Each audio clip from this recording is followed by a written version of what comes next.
It's about 12:40, 1:42. And Deputy Smith tells me that your lunch is here. If you want, we can stop and take a lunch break, and you'll hear the state's rebuttal after the lunch break. I will leave it up to you also. If you need a break before Hagerman with Scofield presents a rebuttal argument, we'll take a break before that argument starts. Not a fair question, but I will leave it totally up to you. If you can, take a moment, retire to the jury room, discuss it. Let me know whether you want to hear the close rebuttal argument now or whether you want to eat lunch first, and we'll do whatever you ask me to do. You can follow Deputy Smith for a moment. Thank you all. Still cannot discuss the case amongst yourselves or with anyone else until all the arguments have been presented.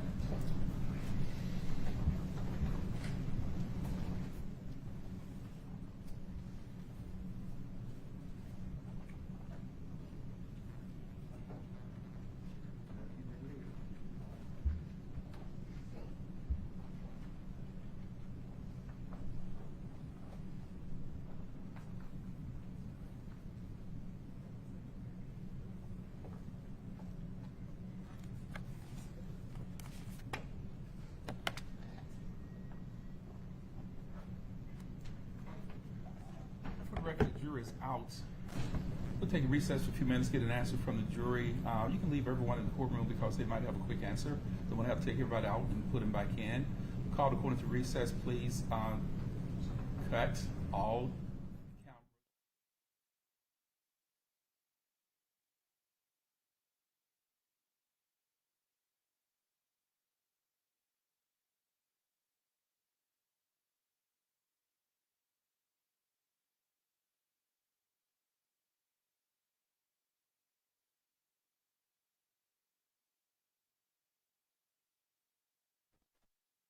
Please, sir. Resume recording and audio devices. Yes, sir. I'm sorry. Deb Phillips. I said hold the jury for 1 second. Deb Smith, hold for 1 second, please.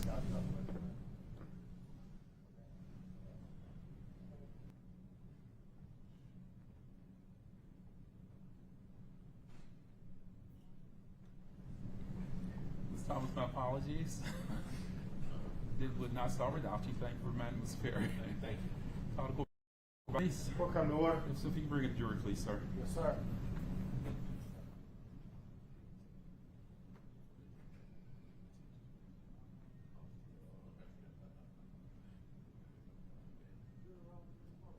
Yes, sir.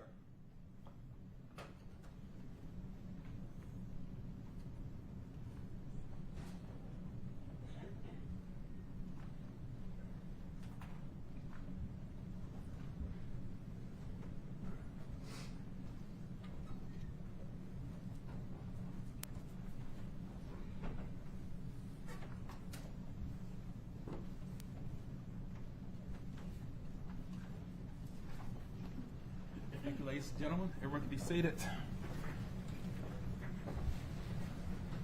Ladies and gentlemen of the jury, what is the will of the jury at this time? Move forward. Ms. Hagerman, you may proceed with the rebuttal arguments. Just heard,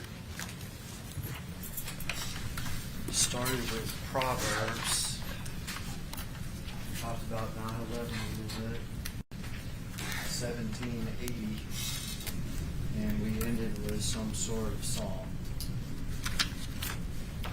That's what we just heard.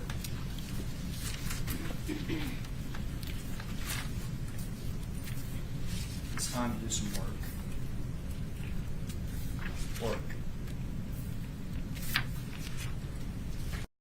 My grandfather worked on the railroad for 48 years. He retired from that job. He retired from that job before he reached the 50th year because they were starting to use computers and stuff. He didn't want to do that.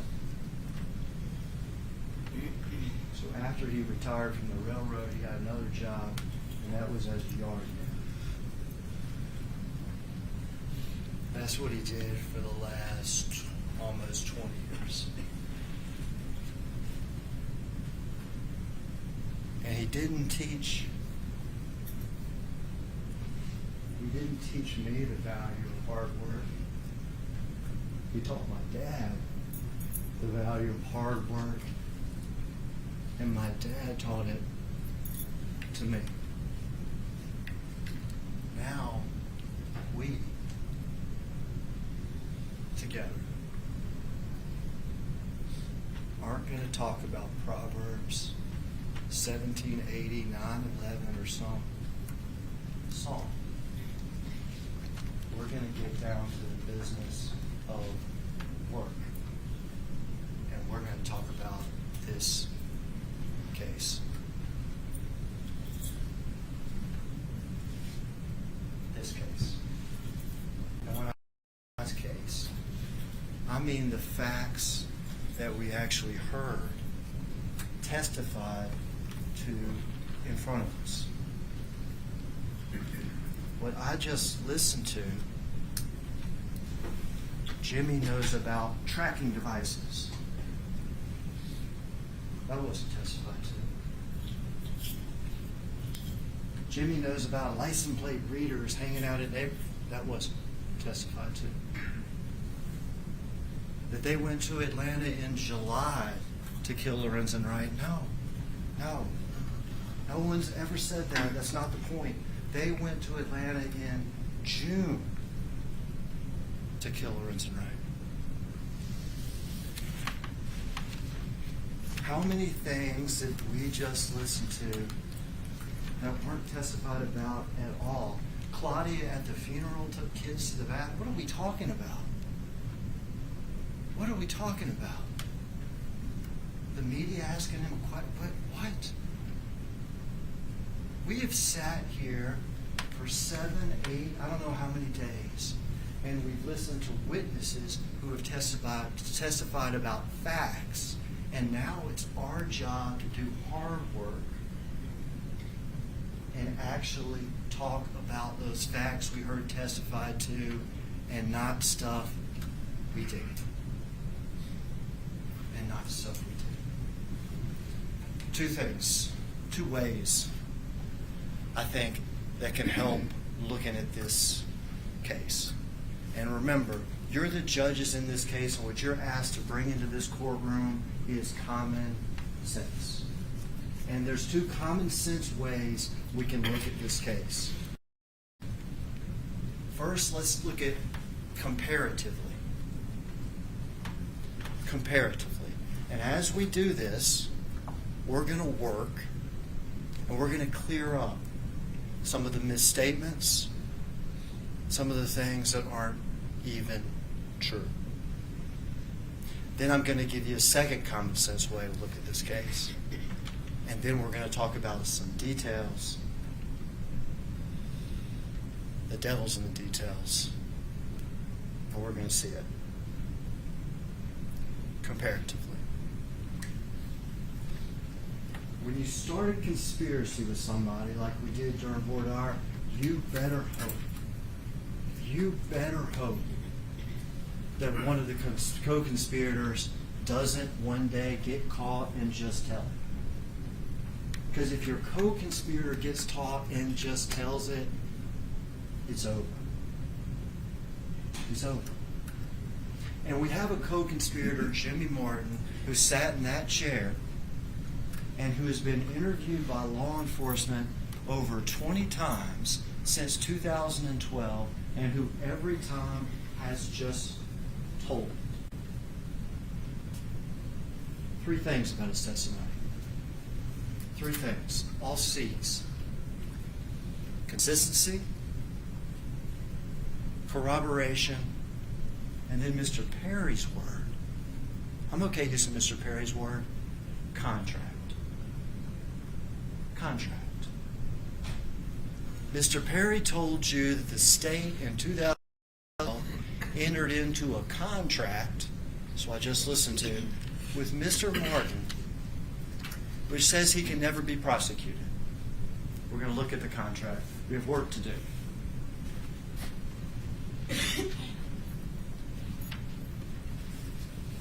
Mr. Perry says the contract allows Mr. Martin, or tells Mr. Martin he just has to testify, and then he can never be prosecuted.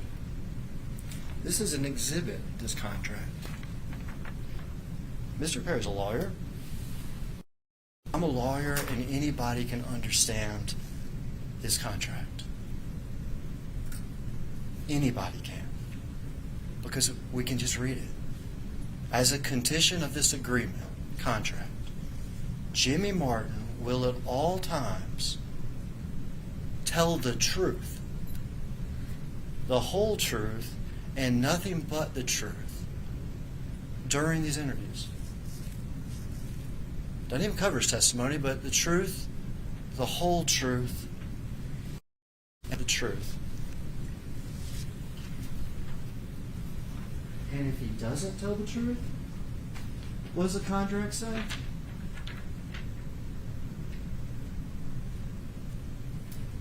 That this agreement not to use his statements against him, not to use his testimony against him, not to use his confession to being involved in a conspiracy to kill Lorenzen Wright, to going on a trip to Atlanta to kill him. All of that becomes admissible, and he can be prosecuted to the fullest extent of the law. Well, that's not what Mr. Perry told you it was. He said he had a contract to lie.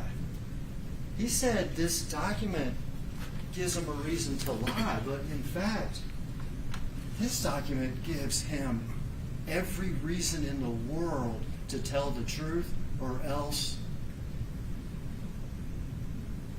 his life hangs in the balance. The jury instructions tell you, consider a witness's motives for telling the truth. By this contract, Martin actually has all the reasons in the world to tell the truth, or else he gets prosecuted. First thing. Consistency. Jimmy Martin has been interviewed over 20 times over the course of the last 10 years. There's a little game attorneys play here at 201 Poplar. If somebody's given multiple statements, if everything in every single statement, every single detail is the same, the attorney says it's rehearsed and it's got to be a lie. If there are details that are slightly different, then the attorney says there are details that are slightly different, it has to be a lie. The truth is, on 20 different occasions, by 20 different people, he's been asked 20 different questions in 20 different ways, in 20 different contexts, and every single time he says, me, Jimmy Martin, Shara Wright, and Billy Turner conspired with each other to kill Lorenzen Wright. And every time he says, me, Billy Turner, go to Atlanta to kill Lorenzen Wright. Every time. Every time describes the interior of the apartment. Every time talks about Billy's car. Every time says, after that, I'm supposed to be there. The 18th of July is going to be the day. You see it in Shara's text. She knows he's coming in town. The baby shower. The 18th is going to be the day I'm supposed to be there, but I'm not. I'm in Batesville, and I'm calling Billy. Every time. And they do it without me. And I know it because they show up at my house. Metal detector. Cut the barbed wire fence. Look for the gun. Go to the lake with Billy and throw the gun away. Shotgun shells, wire clippers, everything. It's all the same. And it's been the same literally for 10 years. Through 20 interviews. Objection, Your Honor. This characterization of 20 Mr. Perry, interviews. that's the proper argument to your argument. You may proceed, Mr. Okay. I'm sorry, Mr. Perry, did you say something? I didn't say a Mr. word. Perry, I told you about that attitude. You would not, under your breath, be disrespectful to this court, sir. You argued things. He has a right to answer. When I overrule your argument, have you sat down and said, "Of course it is"? It is a I didn't say of course it is. Mr. Perry, it's a proper argument to your argument. You may proceed, Mr. Hagerman. Yes, sir. 10 years, 20 different interviewers, the same story over and over and over. You want to pick out a detail? One time, he said they cut the barbed wire fence out there in Cow's Cut Off. One time he said, well, I'm on the other side of the street looking for the gun when they cut the barbed wire fence on Cow's Cut Off.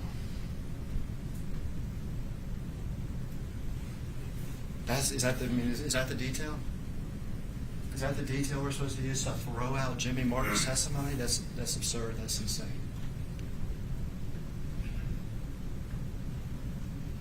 Every time for 10 years, it's been the same. Consistency. Corroboration. Do you know what's not supposed to ever be found? I mean, ever. Ever. Ever. How on earth?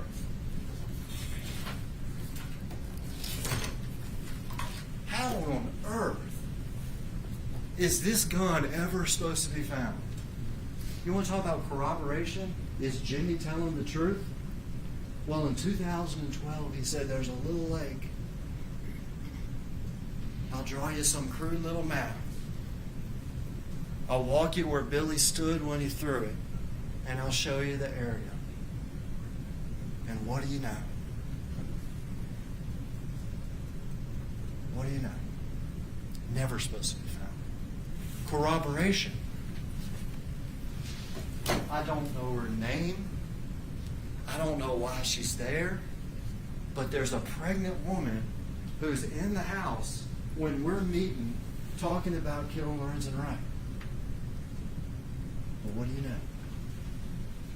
Years later, the police find the pregnant woman who was in the house, who heard him talking about killing Lorenzen Wright. Corroboration. During this time, back and forth, I've got Billy's car. Now, Billy has a truck too, but during this time, back and forth, I've got Billy's car, a Dodge Stratus.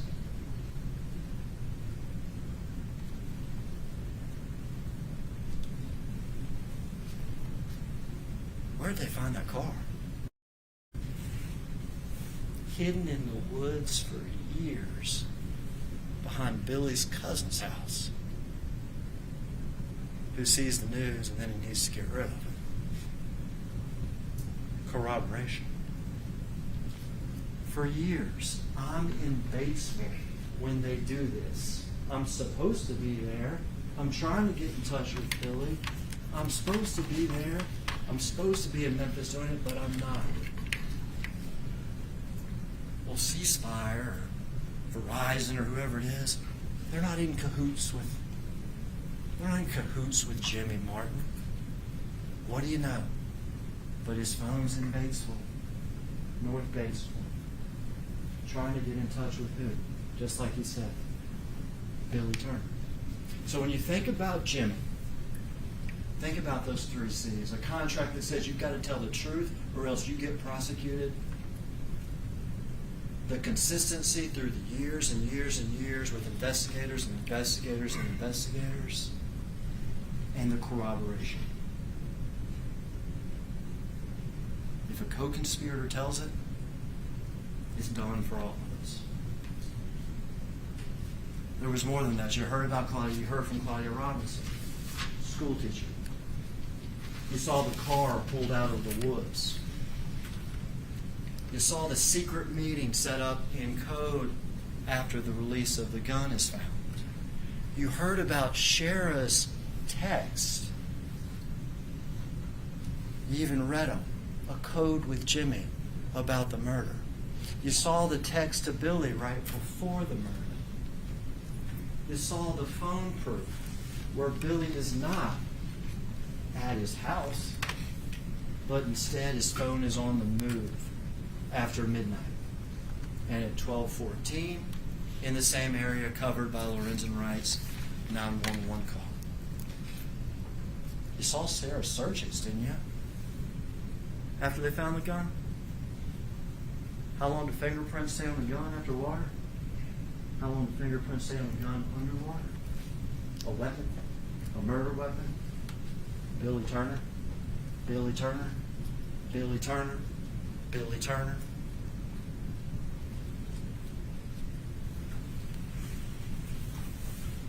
You saw all that. And you even heard about his lies. You even heard about his lies. When's the last time you seen Sheriff? Randomly ran into a church. That's not true. All right, unlie. Why? No reason. Did you go to Atlanta?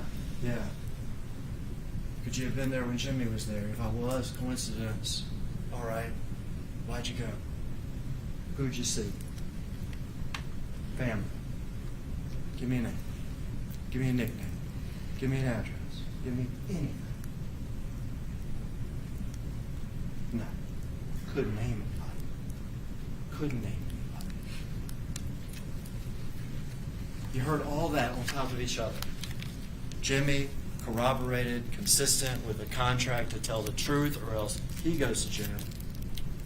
Claudia Robinson, a car pulled out of the woods, phone records putting Billy in the area of the homicide at the time, suspicious texts, coded messages, secret meetings, share a search history, everything else. You heard all this, and on the other side you heard, I talked about comparative as the first way to look at this, comparative. On the other side you heard that Billy was at a party until 10 o'clock.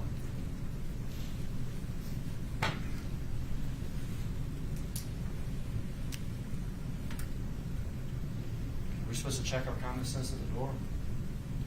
Now we got you in here with common sense. On one side we hear, and on the other, Billy's at a party until about 2 hours before the homicide. That's the defense. I mean, think about it like this. I told you another way to look at it, common sense, either or. Either or. Either Billy's guilty or what's the alternative? What's the alternative? Because we know Sheriff's guilty and we know Jimmy's guilty. He's told us as much, involved in the conspiracy. So if they're guilty, either Billy's guilty or what? Or he was framed. Or he's framed. That's the only thing that makes sense. I mean, it's not like he's misidentified. I mean, I guess that'd be a possibility. Well, they're talking about the wrong person. They don't really mean this Billy. They mean like they got him confused with somebody else. No. They obviously didn't confuse, so he wasn't misidentified. Maybe it was an accident. Like Billy accidentally got involved. Like he accidentally drove to Atlanta with Jimmy to kill Lorenzen Wright. Or he accidentally got that text in the middle of the night and went to the area where the murder was. Or he accidentally threw the gun in the lake. No. I mean, some crimes could be committed accidentally, but not this. So it's not mistaken identity. It's not an accident. He would have to be being framed. All right, Billy would have to be being framed. That's the only other possible alternative. Either or. If Sheriff's guilty and Jimmy's guilty, either Billy's guilty or he has to be being framed. I told you about my grandfather being a yard man, so I don't mean this in any other way, but I mean, is this something we've seen before? Is this something we've heard about before? People framing the yard man? I mean, is that a thing? Is that a thing that happens in life? People framing the yard man? Like, why on earth? Like, Claudia Robinson's the nanny, and she just hates the yard man. I mean, she hates the way he cuts. I don't know what it is. She hates him, so she decides she's going to lie and say that Billy was at these meetings about talking about Sheriff Wright, so she decides she's going to frame him. But not just that, Jimmy, for some reason, Jimmy hates Billy, even though you ask Jimmy about Billy, and he's like, we were both hoping Lorenzen wasn't in Atlanta when we got there. It was the consensus, was his words. But Jimmy must hate Billy. Sergeant Evans, looking at the phone records, he must hate Billy. Or maybe it's C-Spire. Maybe it's the phone company hates Billy. And it's going to make his phone look like it's over the murder scene. Billy's cousin with the car hidden out in the woods. Shara, she's got to be involved in the frame job too, because once the gun's released, she's got to, how long fingerprints stay on a murder weapon? Billy Turner, Billy Turner, Billy Turner, Billy Turner. She's got to have a secret meeting with him. I mean, think about the craziness you've got to come up with in your head for the alternative to Billy Turner being guilty. He has got to be framed, and all these witnesses have to be in it. They've got to frame the yard man. Frame the yard man. That's nonsense. That's nonsense. I told you the third thing. This is a little work here because it's the devil's in the details, and the devil can be in a few of these details, and I find them interesting.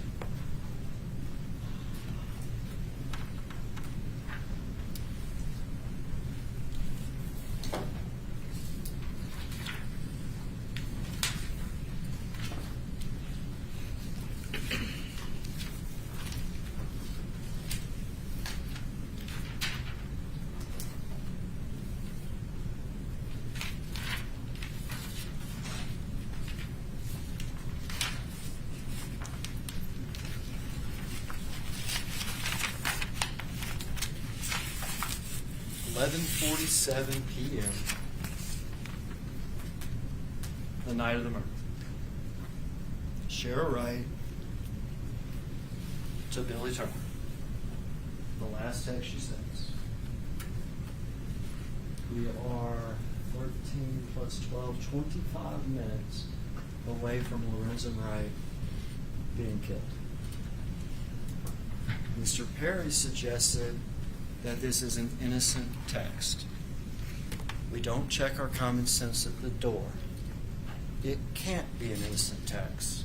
Let me read it. I'm going to need my commission. Wren wants you to bring your cards in the a.m. before he fly out. You owe me, boy. Why can't it be an innocent text? Because Shara Wright, the person that wrote the text and sent the text, knows what's about to happen. She's about to kill Lorenzen Wright. Do you understand that? Like we started this whole thing with Shara Wright's guilty. That's established. Everybody knows that. Jimmy Martin's guilty of being involved in the conspiracy. So somebody that's about to kill their husband is sending Billy a text saying their husband's going to do something in the morning?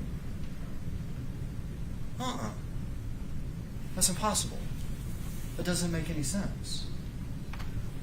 That doesn't make any sense at all. It can't be an innocent text because Lorenzen's going to be dead by the morning. So you're not going to be texting anybody about Lorenzen doing something in the morning. Her code. Jimmy testified, and he did it quickly. He did it when I was standing here looking at him, because I remember it. He said her code with him, with Jimmy, was a party. And he said her code with Billy was long jobs. Long job. Shara needed to tell Billy that her and Lorenzen were leaving the house to go to the location that's been picked out for this murder. 11:47. Get together, drive to the location. So what does she tell Billy? Ren wants you to bring your cards in the AM, business cards, long jobs.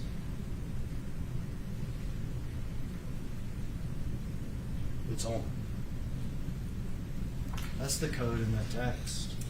The long job is on. If you read some of Shara's other coded text to Jimmy,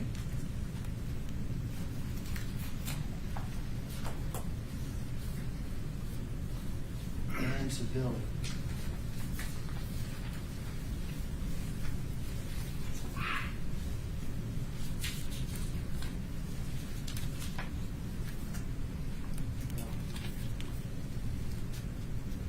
read some of Shara's other text and code to Jimmy and her other text in code to Billy, you'll see that she just can't help herself with a little added language. I mean, there's no sense in going into all the details and coded details that she does in the code, but she just can't help herself. And you'll see that she has a simple thing she does sometimes. When she sets up the third-party meeting from somebody else's phone, Mr. Scofield mentioned she has the little code, or whatever you want to call it. This is your sis from Cali. And we know it's the code because even Billy's like, doesn't recognize it at the start. But that's not the only code in those simple little texts, and this is interesting.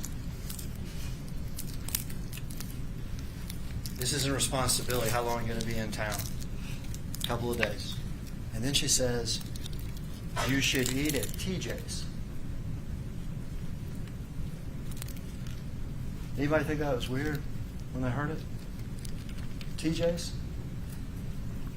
The woman's name, whose house they're meeting at, is Janice Taylor. JT's, not TJ's. Not TJ's. And you look at her codes with Jimmy, she does the same thing. She just flip-flops stuff. I'm going to need my commission. Lawn job's on. It's time. We're leaving the house. We're going to do this tonight. You owe me, boy. Flip-flop it. I owe you. I owe you. They're on their way to Cal's Cutoff, and Billy's there, and he's about to do this thing for her, and she's going to owe him. She's going to owe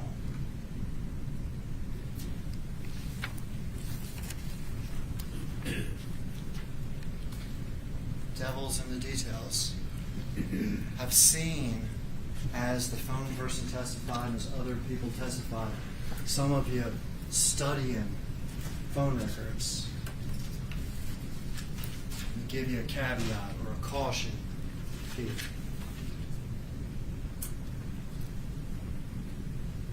As Dennis Evans testified to, what we have in front of us are not the raw records. We have, once the records are put in the computer, a form for us. There's a lot of information we don't have. Limited number of records. Some people's only their call history, not their text history. Some people, their data included. Some people a certain time period, others another. Sometimes adjusted for UTC, other times not. The phone records could be a wormhole, but they can also have a detail on them that's important. The detail we haven't. A call that's only been mentioned. And when we mentioned it, we did it in general terms. Look at Billy's phone records for the morning after the murder. Okay? If he's done this killing with Sheriff at 12:12 a.m. in the morning. Look at his phone records for the next morning. You've heard the testimony about something that's interesting. We've described it as a call with Snoop's phone. And we said, that's interesting. That's suspicious. Because at 6:02 in the morning or 6:03 in the morning, why on earth Billy and Snoop? That must be Shara using Snoop's phone was the testimony. And that in and of itself is suspicious. I mean, the murder happened at 12:12. Billy and Shara are communicating at 6:02, 6:03, and she's using Snoop's phone. That's suspicious. It's crazy suspicious when you look at it in light of the fact they don't know. They don't know what information Lorenzen's been able to tell 911. I mean, think about that. Billy chased Lorenzen through the woods and killed him. But he doesn't know if Lorenzen's been able to say who did it or not. They have no idea. So when he's dead, they don't know if the police are going to be knocking on doors. They've got to get apart from each other. They're in scramble mode. They're in scramble mode. They know there's evidence that's left out there, a gun on the side of the road. They don't know what he's told 911. They are in scramble mode. You can't look for a gun left on the side of the road in the middle of the night. You can't look for DNA on barbed wire in the middle of the night, especially if the police are on their way. So we got to get away from the crime scene. We need to get away from each other. We don't know who's coming. We don't know what he told the police on the 911 call. We're in scramble mode. But we know there's work that needs to be done if we get the chance. We know that we got to go find that gun. That's real bad for us. We know that we got to get that DNA off the barbed wire. That's real bad for us. We need to talk again. We need to meet again in the morning when the sun comes up, if we have the chance, if the police don't come, because we need to go back to that crime scene if we can. But we shouldn't be talking to each other on our phones. So how are we going to do it?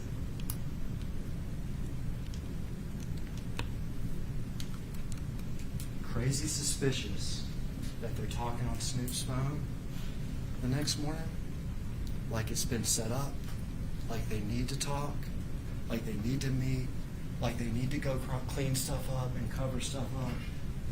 But crazy suspicious is even more crazy suspicious when you look at the call itself, the devil in the details. Because guess what? It's not Shara using Snoop's phone to call Billy. It's Billy calling Snoop's phone. It's Billy calling Snoop's phone. Well, that right there tells you everything you need to know. The last person she texted before the murder is the first person calling her that morning. There's no missed call. It's not like he called Shara and she doesn't answer her phone and he's like, I'm going to call Snoop's. Look at the records. He called Snoop's phone to talk to her at 6:02, 6:03 the next morning. Those phone records can be a wormhole there. Every once in a while they can be a treasure trove. And right there's a smoking gun. A smoking gun. They had no idea what was going on that night. If the cavalry and the police were on their way, they had to get apart from each other. They had to get away from that crime scene, but they had to get back if they could. And they can't do it by talking to each other on their own phones. call me on Snoop's phone. That was a mistake. That was a mistake. Because he called Snoop's phone. He called it. He knew to call it. He knew to keep it a secret. How long do fingerprints last on guns underwater? Not long, but how long do guns underwater value and hold their truth and can help solve murders? So whether you look at it comparatively, whether you look at it as either Billy is guilty or this is the craziest frame job in the history of frame jobs, or whether you look at the devil in the details,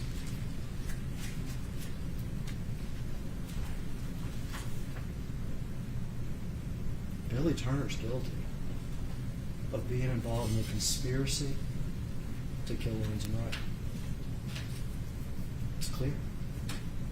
From Jimmy to Claudia to everything in between, from start to finish. Billy Turner went to Atlanta with Jimmy Martin. Who'd you visit, Billy? Family, friends? Name them. Okay. Because he and Jimmy Martin went to Atlanta to visit Lorenzen Wright. He's guilty of attempted murder. And like we talked about the very first day, when we planned our bank robbery together, criminal responsibility, conspiracies, and wearing masks and running in banks. 12:12 p.m. on Callous Cutoff. We're never going to be able to watch a videotape of it. We're never going to be able to say who fired the first shot. We're never going to be able to say where Lorenzen was hit first. So many things we'll never be able to say. But we'll be able to say that Lorenzen Wright was murdered as part of a conspiracy by Shara Wright and by Billy Turner. And you want to throw Jimmy Martin in too? Yeah. He is part of it too.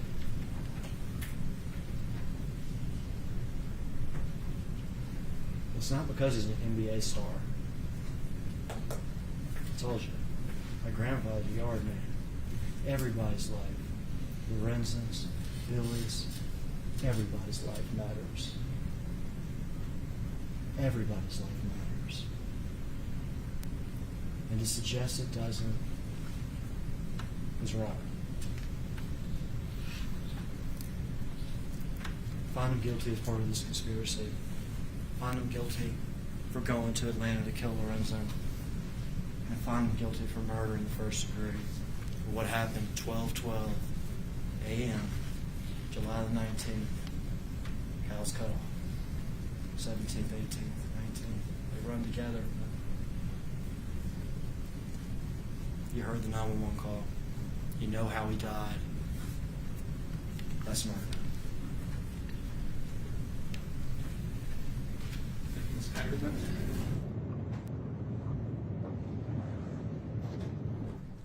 All 14 members of the jury, okay, feeling well, healthy. Okay. Madam Clerk.